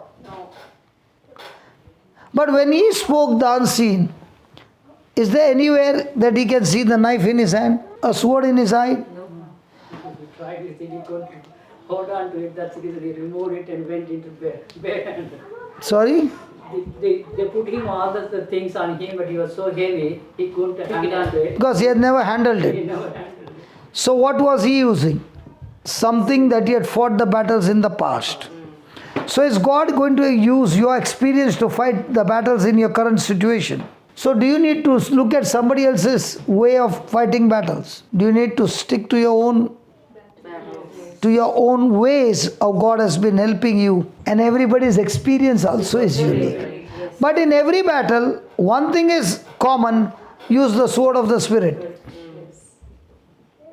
So are we using sword of the Spirit or something, all the other things? Now what did we use?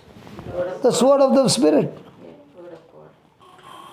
So even though he doesn't have in his hand, he is speaking it by faith. And when he spoke by faith, Did he use the sword of Goliath? Yes. That means David was sure that I'm going to use the tools of the devil and chop off the devil with his own sword. So did we use the sword to kill that sickness of 10 years? I don't know about you. I had a lot of fun. And because I know when I use that sword, that sickness is no match, even though you said 10 years, the disc is gone, this is gone, that is gone. Medically, is it possible to be humble and say, Lord, what I saw just now is not a small, a very great miracle, and you did it just like that. Because you taught me the system. So mom and dad, what do you think? So are you going to say the things that are seen? Or are you going to use the sword of the Spirit? You know, my brothers and sisters, they have no issues. When I preach, there is a huge crowd. But they did not even tell me there will be a small crowd. Because they know one thing. Big crowd, small crowd, no crowd, only 2 people. I'll preach the same sermon and use the same time. And everything will be the same. Because I don't know. St. Paul might be sitting here. John might be sitting here. Another great woman of God might be sitting here. You never know. Because the lady who took me in that form, when she's seeing that this fellow has zero memory, what can come out of this man? Did she ever think that she's taking this man who will be going across the world to preach the gospel? And she's not even a preacher. She only picked me up, took me to the house of God. But what she did was the man of the match. So what I did today is I gave you seeds. After that, with that seed, what are you going to do? I don't know. In our team, there's a lady by the name Smita. And she had last stage of cancer. Simitra. And all I did was to teach her the truth. That also we have never met at that time. Only on Melbourne breakfast on the YouTube. And that was from 12 o'clock to 3 o'clock in the morning. Should I stay awake at 12 o'clock? And that too for 8 months, every day. No. During the COVID time, I'm saying. More than that, but that period of time when everything was closed, 7 o'clock in the morning we would start and wind up at 3 o'clock at night. Every day, about 18, 19 hours, and every day, new topic. And we would all be worried and thinking from where the new topic is going to come. Okay. And during that time, she heard it and she would come and share of her experience. And she got victory. The moment she got victory, after that she got so many offers of the best job where she was in pharmaceutical. Okay. Amazing offers. And she said, no, I have given up my job. I am no longer wanting money. I only want to teach others to kill cancer. And from then on, every week she comes, people across the globe call her and she teaches them. And every week somebody or the other will come with the head of Goliath and say, this is my test report. I don't get a chance to go. Lazarus was on the last stage of cancer with 3 times of attack of COVID, and the doctors told the family to prepare for his funeral. Okay, he's got only 1 week. He received the word of God. When he received the word of God, he did not know. Okay, when he received the word of God, he said, who is the doctor to lay a stage for my life? Who is the doctor? To declare that stage 1, stage 2, stage 3, stage 4. He even took off all that chemo things, whatever was going in his body, and he walked away because I think he felt something. and they checked again. He did not have any symptoms of cancer. Unless the gospel is preached, how will they have the faith to believe? And the gospel of Christ is the power of God for everyone who believes. Father, thank you so much for all that we are hearing here, and so many good things are happening. Thank you, Father, that all glory, praise and honor to you. And we thank you that the seeds that are planted are growing into a supernatural harvest in each one's life. We thank you that all those seeds that have been planted, I thank you, Father, that those seeds are producing the fruit of eternal life, of victory in each one's life. And I pray that we all declare we live by faith and no longer by sight. In Jesus' name, amen. Thank you.